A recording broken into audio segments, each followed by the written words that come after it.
साथियों नमस्कार और आप सभी का स्वागत है आपके अपने चैनल कृष्णा MPPSC पर। साथियों, इस वीडियो में हम सामान्य विज्ञान से संबंधित प्रैक्टिस सेट 2 हल करेंगे। तो चलिए इसे शुरू करते हैं। देखिए, पहला प्रश्न है, निम्नलिखित में से अदिश राशि है। देखिए, ऊर्जा, बलाघूर्ण, संवेग, उपरोक्त सभी। तो यहाँ पर जो अदिश राशि है वो होगी ऊर्जा। ठीक है, ऊर्जा। अब यहाँ देखिए, जिन राशियों में सिर्फ परिमाण होता है उन्हें हम अदिश राशि कहते हैं। ठीक है, केवल मैग्नीट्यूड है ना, ओनली मैग्नीट्यूड, उनको हम स्केलर क्वांटिटी कहते हैं। ठीक है, स्केलर यानी कि अदिश राशि। ठीक है,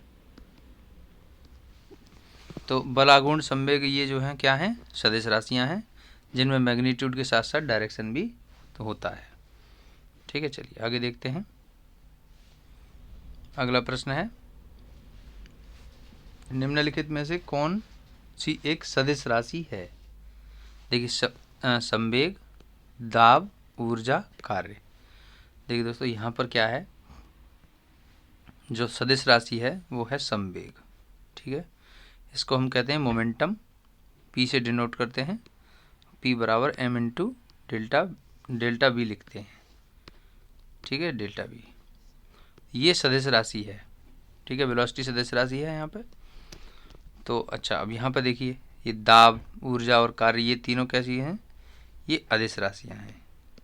ठीक है, चलिए आगे देखते हैं। नेक्स्ट अगला प्रश्न क्या है। अगला प्रश्न है, निम्नलिखित में से कौन सी एक सदिश राशि नहीं है। देखिए, सदिश राशि नहीं है। अब देखिए, यहाँ पर क्या सदिश राशि नहीं है, आयतन। ठीक है, विस्थापन ये सदिश राशि है, इसमें दिशा परिमाण दोनों होता है, वेग भी और बल भी, इन तीनों में है ना, डायरेक्शन भी है और परिमाण मतलब मैग्नीट्यूड है और डायरेक्शन है। ठीक है, चलिए अगला सवाल देखते हैं। अगला क्वेश्चन है, निम्नलिखित में से कौन सा एक व्युत्पन्न परिभाषा नहीं है। अब देखिए, व्युत्पन्न परिभाषा की बात करेंगे अगर, तो यहाँ क्या है कि द्रव्यमान। ठीक है, द्रव्यमान की पहले से निर्धारित की गई परिभाषा है, मतलब, और घनत्व, आयतन, चाल, ये तीनों जो है अन्य किसी राशि से डिराइव किए जाते हैं। ठीक है, डिराइव, यहाँ व्युत्पन्न का मतलब है डिराइव्ड। ठीक है, डिराइव्ड परिभाषा किसी दूसरी। तो द्रव्यमान की अगर हम बात करें तो द्रव्यमान पदार्थ का वह मूल गुण होता है जो उस पदार्थ के त्वरण का विरोध करता है। ठीक है, या हम सरल भाषा में कहें तो क्या होगा, द्रव्यमान से हमें किसी वस्तु का वजन है ना और गुरुत्वाकर्षण के प्रति उसके आकर्षण शक्ति का पता चलता है। ठीक है, चलिए अगला देखते हैं। नेक्स्ट क्वेश्चन है, पदार्थ के संवेग और वेग के अनुपात से कौन सी भौतिक राशि प्राप्त की जाती है। देखिए दोस्तों, यहाँ पर क्या होगा, पदार्थ के वेग, संवेग की बात करें तो क्या होगा, m इंटू बी, और वेग का अनुपात तो यहाँ से b से b कैंसिल आउट होकर के यहाँ से m आ जाएगा, और m क्या है, m है मास मतलब द्रव्यमान। ठीक है, सी आंसर हो जाएगा। चलिए अगला देखते हैं। अगला प्रश्न है, एक लड़की झूले पर बैठी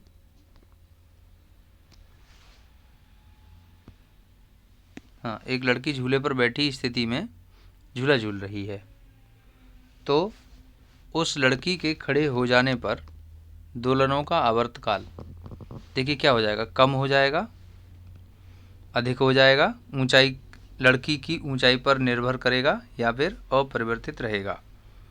देखिए यहाँ क्या होगा, लड़की जब झूले पर बैठी हुई है और झूला झूल रही है तो ठीक है, जो दोलन हो रहे होंगे वो अधिक तेज़ी से हो रहे होंगे, और लड़की के खड़े हो जाने पर दोलनों का आवर्तकाल है ना, टाइम पीरियड ऑफ ऑसिलेशन कम हो जाएगा। ठीक है, आंसर हो जाएगा ए। चलिए अगला देखते हैं। अगला प्रश्न है, घूर्णन करती एक गोल मेज पर अचानक एक लड़का आकर बैठ जाता है। ठीक है, मेज के कोणीय वेग पर क्या प्रभाव पड़ेगा। देखिए दोस्तों, ये कम हो जाएगा कोणीय वेग, है ना, एंगुलर वेलोसिटी क्या हो जाएगी, कम हो जाएगी।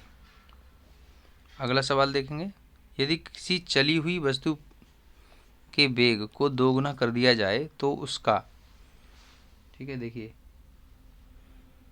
तो उसकी गतिज ऊर्जा, है ना, अगर वेलोसिटी को आप डबल कर रहे हैं, ठीक है, वेलोसिटी को 2v कर देंगे तो उसकी गतिज ऊर्जा 4 गुनी हो जाएगी।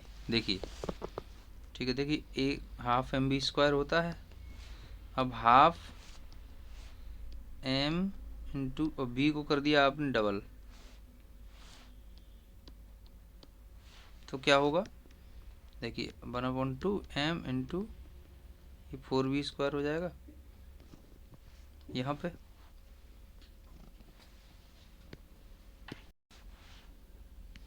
तो ये हो जाएगी m इंटू 2v²। अब m इंटू 2v² हो गई करने पर। अब पहले कितनी थी, पहले थी हाफ mv²। अब यहाँ से समझ में आता है ये हाफ mv² और ये m इंटू 2v², ये एक दूसरे की कितनी है, 4 गुनी हो जाएगी। ठीक है, चलिए अब देखेंगे आगे। अगला प्रश्न है, तो यहाँ सी आंसर हो जाएगा। अगला प्रश्न देखते हैं। देखिए अगला है, यदि किसी पिंड के द्रव्यमान तथा भार में अंतर होता है क्योंकि, देखिए, क्योंकि यहाँ क्या है, द्रव्यमान स्थिर रहता है और जबकि भार परिवर्तनीय होता है। बिल्कुल ठीक बात है, क्योंकि जी जो होता है इसकी वैल्यू थोड़ी थोड़ी 9.8 मीटर पर सेकेंड स्क्वायर होती है। ये कहीं कहीं किसी किसी अलग अलग स्थानों पर अलग अलग हो सकती है, इसलिए भार परिवर्तनीय होता है। ठीक है, चलिए देखिए 10वां प्रश्न है, किसी भी स्थिर या गतिशील वस्तु की स्थिति और दिशा में तब तक कोई परिवर्तन नहीं होता जब तक उस पर कोई बाह्य बल सक्रिय न हो। यह क्या है। देखिए साथी, यहाँ क्या है, ये न्यूटन का पहला नियम है गति संबंधी। यदि किसी वस्तु को हम कोई बल लगाएं या ना लगाएं, बल लगाएंगे तो ही वो क्या होगा, उसमें उसकी स्थिति में परिवर्तन हो सकता है। ठीक है, और अगर बल नहीं लगाएंगे तो फिर वो बाह्य बल, बाहर से कोई बल लगाएंगे तो, है ना। तो न्यूटन का पहला नियम है ये, यदि किसी कोई वस्तु है तो उस पर अगर हम बल लगाएं तो उस पर परिवर्तन हो सकता है। चलिए आगे देखते हैं। जड़त्व का नियम है ये। देखिए ये कह रहे हैं कि किसी असंतुलित बल द्वारा किसी पिंड में उत्पन्न त्वरण, ठीक है, अब देखिए, असंतुलित बल द्वारा किसी पिंड में उत्पन्न त्वरण ये बल के अनुक्रमानुपाती होता है। ठीक है, ये देखिए हमने पढ़ा है ना, F बराबर ma होता है, तो यहाँ से F is proportional to a हो सकता है। ठीक है, तो ये बी आंसर हो जाएगा। ठीक है, चलिए आगे देखेंगे। अगला है, न्यूटन के गति के तीसरे नियम के अनुसार क्रिया तथा प्रतिक्रिया से संबंधित बल। देखिए ये क्या होगा, ये हमेशा भिन्न भिन्न वस्तुओं पर ही लगे होने चाहिए। ठीक है, ये हो जाएगा, हमेशा भिन्न भिन्न वस्तुओं पर ही लगे होने चाहिए। ठीक है, चलिए आगे देखते हैं। अगला प्रश्न क्या है, देखिए, प्रत्येक क्रिया के बराबर वो विपरीत दिशा में प्रतिक्रिया होती है, एक प्रतिक्रिया होती है, यह है। तो ये न्यूटन का गति संबंधी तीसरा नियम है। ठीक है, एक्शन और रिएक्शन रिलेटेड रूल। ठीक है, देखिए अब यहाँ क्या है कि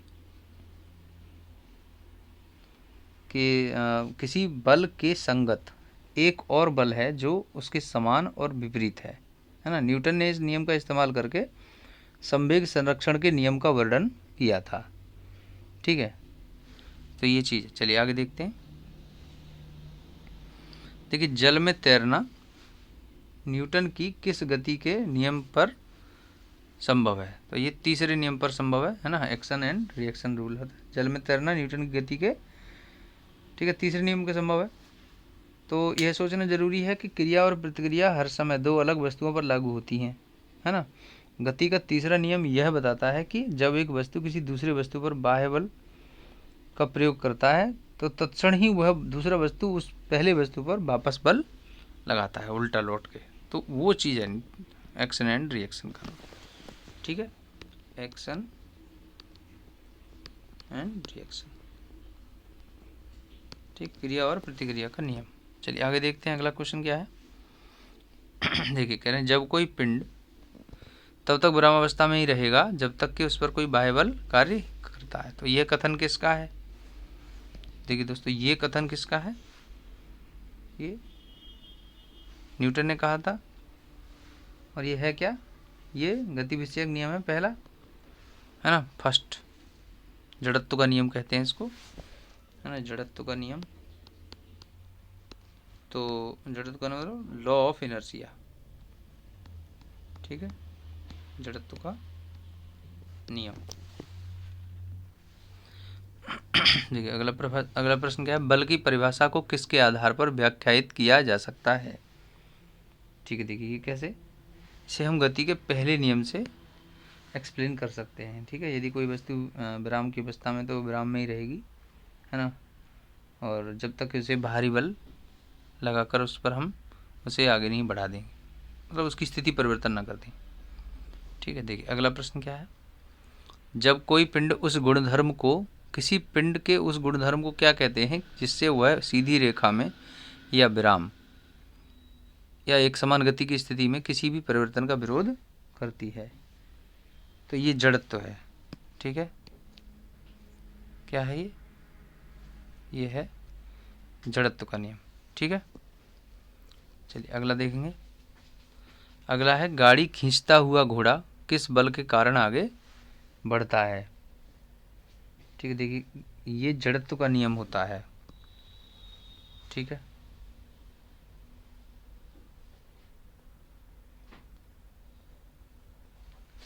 देखिए ये क्या है एक्चुअली जड़त्व। गाड़ी खींचता हुआ घोड़ा किस बल के कारण आगे बढ़ता है? तो ये एक्चुअली बढ़ता है पृथ्वी द्वारा घोड़े के पैरों पर आरोपित बल से। ठीक है, तो ये तीसरे नियम से चलता है। ठीक है, थर्ड लॉ, हाँ, एक क्रिया और प्रतिक्रिया के नियम से चलता है। ठीक, तीसरे नियम से, न्यूटन के तीसरे नियम से। अगला प्रश्न देखेंगे। चलती हुई बस जब अचानक ब्रेक लगाती है तो उसमें बैठे हुए यात्री आगे की दिशा में गिरते हैं। इसको किसके द्वारा समझाया जा सकता है? तो इसको हम न्यूटन के पहले नियम से समझ सकते हैं, क्योंकि इसमें क्या होता है, व्यक्ति जब खड़ा होता है या बैठा है तो उसमें क्या है, आगे ऊपर का हिस्सा क्या विराम अवस्था में होता है और नीचे का हिस्सा गतिमान अवस्था में होता है शरीर का, तो इस वजह से। ठीक है, चलिए आगे देखेंगे अगला प्रश्न। देखिए रॉकेट की कार्य प्रणाली किस सिद्धांत पर आधारित है? तो ये न्यूटन के तीसरे नियम पर आधारित होती है। ठीक है, रॉकेट एक प्रकार का वाहन होता है ना, जिसके उड़ने का सिद्धांत, है ना, न्यूटन के तीसरे नियम एक्शन एंड रिएक्शन पर आधारित होता है। ठीक है, चलिए अगला देखिए। ये कह रहे हैं अश्व यानी घोड़ा यदि अचानक चलना प्रारंभ कर दे तो अश्वारोही के गिरने की आशंका का कारण क्या है? ठीक है, देखिए इसका कारण है ये जड़त्व। ठीक है, विश्राम जड़त्व, इस वजह से वो गिर सकता है। अगला है जब कोई वस्तु किसी चंद्रमा पर उतरता है तो उसके शरीर में उपस्थित क्या होगा? देखिए ऐसा है यहाँ पे, तो यहाँ क्या होगा, देखिए दोस्तों, जब चंद्रमा पर आदमी उतरेगा तो उसका भार घट जाएगा। ठीक है, और मात्रा अपरिवर्तित रहेगी, यानी उसका मास थोड़ी बदलेगा, एम नहीं बदलेगा, एक्चुअली जी चेंज हो जाएगा। ठीक है, इसलिए वो उसका भार घट जाएगा। ठीक है, क्योंकि क्या होता है, W बराबर mg होता है। ठीक, चलिए अगला देखेंगे। अगला प्रश्न है यदि हम भूमध्य रेखा से ध्रुवों की ओर जाते हैं तो g का मान, देखिए g का मान बढ़ता है। ठीक है, ध्रुवों पर क्या होता है, g का मान अधिकतम होता है। ठीक है, तो जी का मान बढ़ जाएगा। जब हम भूमध्य रेखा से ध्रुवों की ओर जाएंगे तो जी का मान बढ़ जाएगा। चलिए आगे देखेंगे अगला क्वेश्चन, शरीर का वजन। देखिए शरीर का वजन तो पृथ्वी की सतह पर सभी जगह एक समान होता है ऐसा नहीं है। ध्रुवों पर अधिकतम होता है, ये ठीक है। विषुवत रेखा पर अधिकतम होता नहीं, मैदान की तुलना में पहाड़ी पर अधिकता है, ऐसा कुछ नहीं। तो बी आंसर हो जाएगा, है ना, पोल्स पर ज़्यादा होता है। ठीक है, चलिए अगला क्वेश्चन लास्ट देखते हैं। व्यक्ति पृथ्वी की सतह की तुलना में चंद्रमा की सतह पर अधिक ऊंचा क्यों उछल सकता है? तो इसका कारण क्या है? देखिए इसका कारण है चंद्रमा में गुरुत्वाकर्षण के कारण त्वरण पृथ्वी की तुलना में कम होता है। ठीक है, ये चीज़ है, इस वजह से वो उछल सकता है ना, हल्का महसूस करता है तो वो उछल सकता है। ठीक है, देखिए दोस्तों हमने विज्ञान के अभी ये 25 प्रश्न हल किए। ठीक है, प्रैक्टिस सेट 2 हमने हल किया है। ठीक, यदि आपको यह वीडियो अच्छा लगता है, हेल्पफुल लगता है, तो अपनी राय सुझाव प्रतिक्रिया कमेंट बॉक्स में लिखें। और यदि आप चैनल पर नए जुड़े हैं तो प्लीज़ इसे सब्सक्राइब कर लीजिए, बेल आइकन प्रेस कर लीजिए, ताकि आगे आने वाले सभी वीडियोज़ की नोटिफिकेशन आपको मिल सके। Thanks for watching.